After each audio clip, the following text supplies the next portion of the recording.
The average person checks their phone 144 times a day. That's once every 6 waking minutes. You didn't choose that number. Something in you did, and it's 3 million years old. Think about the last time you picked it up. No notification, no message. Nothing had changed since the last time you looked 10 minutes earlier. And yet your hand moved anyway. You weren't bored exactly. You weren't waiting for anything specific. Something older than boredom pulled your thumb across the screen. To understand what that something is, you have to go back to a savanna, long before phones, before agriculture, before villages. Your ancestors spent their entire lives foraging, not shopping. Foraging every single day, they walked out into unpredictable land, not knowing what they'd find. Sometimes nothing. Sometimes a tree stripped bare by other animals.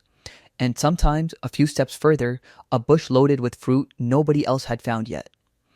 That unpredictability was not a flaw in the system. It was the system.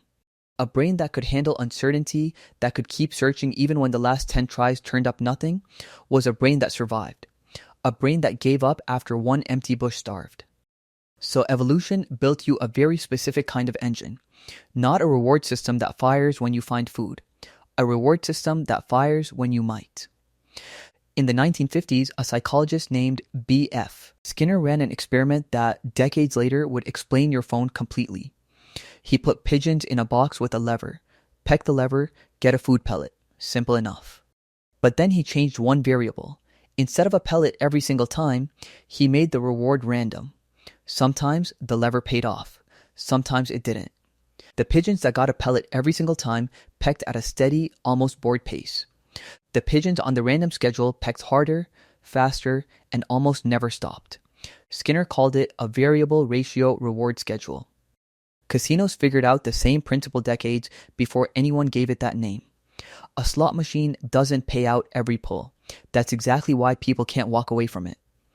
Gambling researchers later found something even stranger.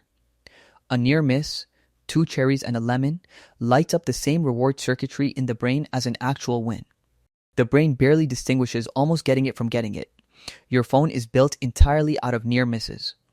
A photo with no new comments. A message that hasn't arrived yet, close enough to count. Your phone runs the same math as that lever. Every time you unlock it, there might be something. A message, a like, a piece of news that changes your day. Or there might be nothing at all. You don't know until you check. Neuroscientists have since found that dopamine, the chemical everyone blames for this, doesn't actually spike when you get the reward. It spikes in the moment right before, in the uncertainty itself. The anticipation is the drug. The bush that might have fruit on it is more powerful, chemically, than the bush you already know is empty. But food was never the only thing your ancestors were foraging for. They were also foraging for standing. For 30,000 generations, humans lived in bands small enough that everyone knew everyone, and your position in that band, who trusted you, who'd feed you if you were sick, who'd fight beside you, was tracked constantly through gossip, through glances, through who got invited to sit near the fire. Anthropologists studying hunter-gatherer camps have found that people spend hours a day simply talking about each other, because that talk was the entire filing system for who mattered and who didn't. Being liked by the group wasn't a nice feeling. It was survival. Exile from a band of 30 people in a world with no other bands nearby was close to a death sentence. That is the second engine your phone is running. A notification that someone liked your photo, replied to your comment, tagged your name, is not read by your brain as internet activity. It's read as camp gossip. It's read as someone is talking about you, and it might be good or it might be bad, and you need to know which, right now. Every app with a comment section or a like count is quietly borrowing the exact machinery your ancestors used to survive being cast out of the group. There's a third piece, and it's the one that explains why you check even when you're fairly sure there's nothing there. In 1994, economist George Loewenstein published what's now called the information gap theory. He argued that curiosity isn't triggered by ignorance. It's triggered by a gap. The small, specific distance between what you know and what you almost know. A locked door is boring. A door that's slightly ajar is unbearable. Your phone is built entirely out of doors left slightly ajar. A headline with no ending. A message preview cut off mid-sentence. A someone commented with no comment shown. Each one opens a gap just wide enough to make closing it feel urgent, even when you already suspect the answer is nothing. None of this happened by accident. In 2008, and increasingly in the years after, technology companies began hiring behavioral scientists specifically trained in these mechanisms.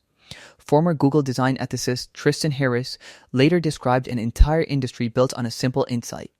A phone that can be interrupted, refreshed, and reopened at any moment is a phone that keeps you inside its variable reward loop indefinitely. The pull to refresh gesture, now on nearly every app you own, was modeled explicitly on the mechanics of a slot machine. Pull down. Wait half a second. See what you got. That half-second delay isn't a loading bar.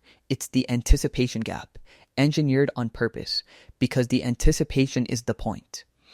The red notification badge exploits your ancestors' threat detection reflex, the same one that made them turn toward a sudden noise in the grass, because red on your body and in your environment meant blood, danger, urgency. The infinite scroll exploits the foraging instinct directly, removing the natural stopping point your ancestors always had. Out on the savanna, eventually you reached the edge of the bush. There was always an end. There is no edge on a feed.